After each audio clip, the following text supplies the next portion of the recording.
in terms of his presence, especially with kids and his merch sales, I think he's probably the closest I've seen in that terms of that wrestling commitment with everything. And again, what's unbelievable to think is actually John Cena has surpassed Hulk Hogan in the amount of WrestleManias he's headlined, which is unbelievable because Hogan, obviously, at least for the first 8 or even 9, really, I suppose, always closed pretty much all of them. So, or was a massive part of it. Obviously, John, for you talking about Hulk Hogan now, like, obviously we know he come from the AWA. He was very much sort of penciled in, I guess, by Vince McMahon Jr. at the time as going to be, his guy, his branding. For you and your point of view, like, obviously it goes without saying, we know Hogan is a household name, but at that time where we're coming in here, how big was Hulk Hogan? I think, if we're honest, Hulk Hogan was probably maybe just kind of teetering off the peak of Hulkamania. Obviously, Hulkamania exploded around 84, 85, 86, and then kind of mid to late 80s. And then, of course, he had that epic WrestleMania 6 match with Warrior in 1990. And I think around about this time, around 91, Hogan was taking more time off to do his Hollywood stuff, and we'll probably get to that certainly when we talk around WrestleMania 8 and whatnot. But he was taking more time off around 1991 to start doing acting. Of course, he was it Thunderlips Patterson in Rocky 3, and I think that's right. Whenever that was an 80s movie, so not quite getting into the 90s. So I think even in 91, around about this time, Hulk Hogan's appeal was starting to wane. As far as I can take it, you had younger wrestlers coming onto the scene that were exciting, like The Undertaker and Bret Hart. That were really, starting to stake the claim. And I suppose it wasn't until maybe 92, maybe 93 when Vince McMahon started his youth movement, the new generation of stuff. But around 91, I think Hulk Hogan's popularity was slightly on the wane, to be honest with you. Yeah, I think I'd agree with that. I think if you look at his timeline, I'd say I think that even Vince McMahon at WrestleMania 6 would have called that maybe at that point he thought Warrior was going to be the guy, at least for the next year. The passing of the torch. Exactly. But as has been well documented now, I think even Hogan himself saying that although he'd done the honours, when he was going back to the locker room, all eyes was still on him. Yeah. And I still, even though I think had Warrior put a little bit more commitment into what he was doing, he might have gone somewhere. I don't know it would have been quite as big as Hulk Hogan, but I'm sure it would have changed a little bit. But the fact that, maybe Warrior's attitude didn't really fit allowed Vince McMahon almost to have to sort of go back to Hogan, almost like begging, I guess, forgiveness, and put Hogan straight back at the top because, that was what he knew. That, it's proven. It's absolutely proven with Hogan. He sells. So it was almost like the Roman Reigns and the John Cena effect. As soon as somebody else comes onto the scene and doesn't quite work, they're putting it straight back on the John Cena and the Roman they don't Reigns hang around. And they did the same back then with Hogan, where Hogan was meant to be on his way out doing all this Hollywood stuff. WrestleMania 6 was meant to be the big passing of the torch, and they very soon got Hogan back as quickly as they could to take up the mantle again. Yeah, it's a great point, actually, and it just goes to show you that behaviour hasn't changed in all this time. Exactly. Because even recently you hear Vince McMahon talking about the reason ratings are down is Brock Lesnar. It's because he's not there now. So it's almost like, how long is that going to last for before he tries that? And it has been that thing. I mean, you look at the amount of times that belt's gone back to Lesnar after supposed made guys have been made, especially in Seth Rollins of recent, and how quickly he is to pounce backwards and go with proven goods. It's certainly something that hasn't lost, and you can tell that behaviour's gone all the way back to this point. Yeah. But then again, why wouldn't you? Because Hulk Hogan, he was, I suppose, we're coming off of, say, the last WrestleMania before we're going into 8, which was 7. They had this crazy political kind of match between Sergeant Slaughter, and they had the whole Iraq theme going into this with a war. and here's your, ultimate American, real American theme tune as well behind him, Hulk Hogan, going into this, and it was bleeding of babyface. I mean, there's no two ways about it. I'm not sure you'd be able to that would ever work today, and especially fans just buying into it. But they certainly did back then, and Hogan was the guy.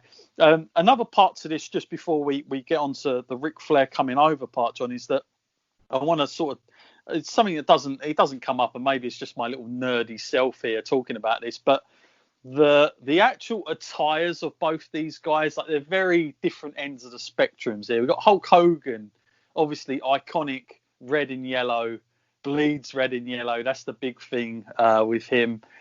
He's very elaborate with the interview style compared to maybe Ric Flair. It's a lot of shouting. We saw a lot of that in the early WWF days. I mean, it wasn't something unusual.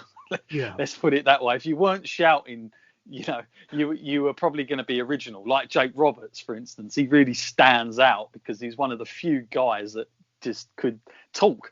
Yeah. But a lot of the times we had a lot of shouting. To compare both styles, John, how would you how different is it? Chalk and cheese almost between him and Ric Flair in delivering the promo. But one thing I will say is ultimately they both knew how to sell their matches or whatever was upcoming. They were both very good promoters, despite the completely different styles that they used. Hulk Hogan, how would you describe that? Like that over the top presence, the ring colours that he wore, the attire. Just tell us a little bit about that, John, from a fan. Yeah, well, I mean, to be honest with you, Hulk Hogan was an attraction, wasn't he? And he would draw you in through the TV with his passion and his energy and, his lines that he would use, say your prayers and eat your vitamins and drink your milk and all of that. And, it was very much a marketing machine, really, in Hulk Hogan, because you had this big, muscular, tanned guy that was shouting at you through the TV, telling you to, say your prayers and eat your vitamins. And then for kids, I'm sure he was very impressionable, and he was certainly more of an entertainer for the younger audience, I would say. Although I do think that when Hulkamania started getting more popular, like say 84, 85 into the early WrestleManias, I suppose he was popular with the kind of 18 to 40 age bracket, you could say. But I think the more Hulk Hogan was there, he was definitely appealing more to a younger audience, more to a family audience. Whereas you compare that to a Ric Flair, and he was always appealing to I suppose the men, more to the 18 to 40 age bracket, you could say, because of because of his lifestyle, because of what he said, because of how he said it. And he said it with a swagger, and he said it with a smile on his face. And both guys, I think, were on a level of their own, kind of in terms of promos, to be honest with you, but two very, very different styles. You had the very shouty Hulk Hogan, as you said, and you had the very kind of, even Ric Flair could get a bit shouty sometimes, but it was very kind of a bit more thought out. There were some clever lines in there as well with Ric Flair. As for their attire, I absolutely loved the Ric Flair attire, the robe, and the many robes that he bought. They were like $30,000-$40,000 robes at a time, absolutely. And Hulk Hogan, with the bandanas and the shirts and everything like that. So two very different personalities that appeal to different audiences, I think, certainly around this time, 1991, but both kind of at the height of kind of the industry. When you speak about Ric Flair and Hulk Hogan, they're both on a level in terms of their, I would say Hogan was maybe slightly more ahead in terms of superstar appeal, but you knew that both were kind of top of their game in their respective companies. Absolutely. And just to sort of go to another geek level, of course, we all had the figures. I'm sure you did as well. WCW figures, obviously, I spoke about this many a times. I would say they were a little bit, at this time when you could get them, they were a little bit more better. I would say the facials on them looked a bit more like the wrestlers, but they never moved. That was a big problem with me. They were sort of stuck. But I remember the Ric Flair one vividly, having his, and obviously you could play fantasy matches and have your WCW guys against your WWF guys. The only problem with that most times is Ric Flair seemed to be a little bit taller than Hogan in that sense, because Hogan kind of had the arch back with his kind of doing the bushwhacker kind of walking with his arms. Was this the old LJN figures as well? The ones.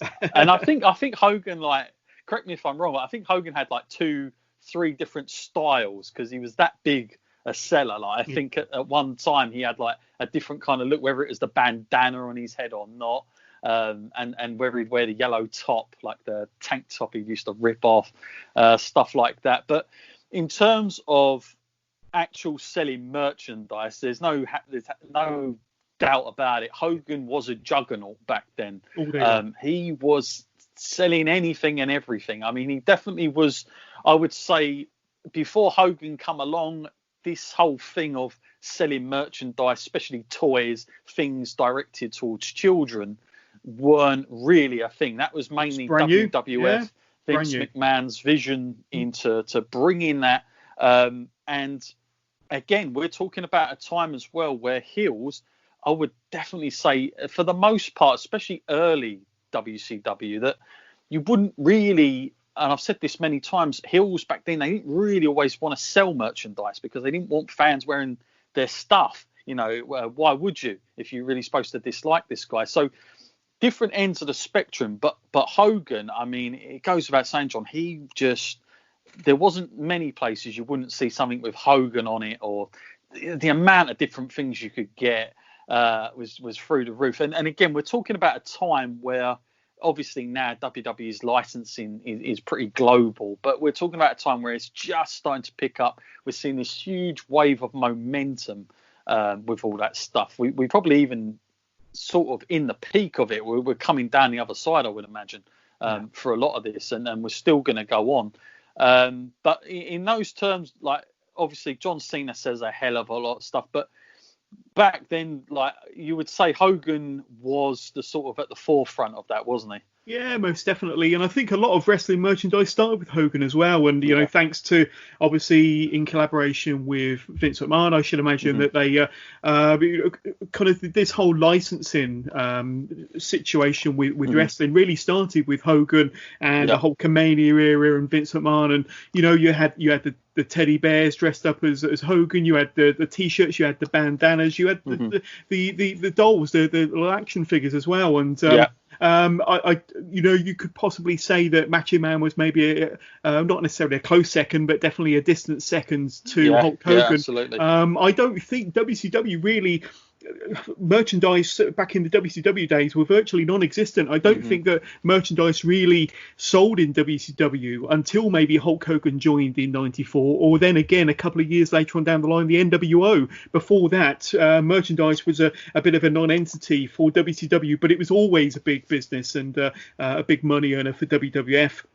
And Hogan was kind of the big monster seller, you could say, and he probably continued to sell more than anybody else through to, I don't know, who's the next big seller after that. You probably had to wait until maybe Austin and then maybe Cena. So you're talking like generations apart between those three. Yeah, and I know a lot of people harp on that Steve Austin was at one time, the biggest seller, but in terms of, I put things in perspective. At that point, WWF would have had a little bit more of an idea of how to do that. They would have made those connections by that time, especially with John Cena era. I mean, at the time John Cena come along, they were ready. They had these places sorted. They had all this merch places that can do this. But we're talking about a time where this stuff isn't even, it's not even, to put it into context, wrestlers didn't even think about this as an opportunity to make money. It just wasn't a thing. And obviously it took the vision of Vince McMahon to go, right, this is what we're doing. This is our guy. And obviously it paid off. So obviously we're at 91 going into this first match, and it's 1991, John, that obviously the news breaks that Ric Flair obviously is jumping ship. Now, we know there's been a bit of a falling out. He's not doing too well with the management over there. And not only that, the big fascinating thing here is, of course, he's signed with obviously having the belt. that was quite a big thing at the time. This was, and it was a great opportunity for WWF to snap that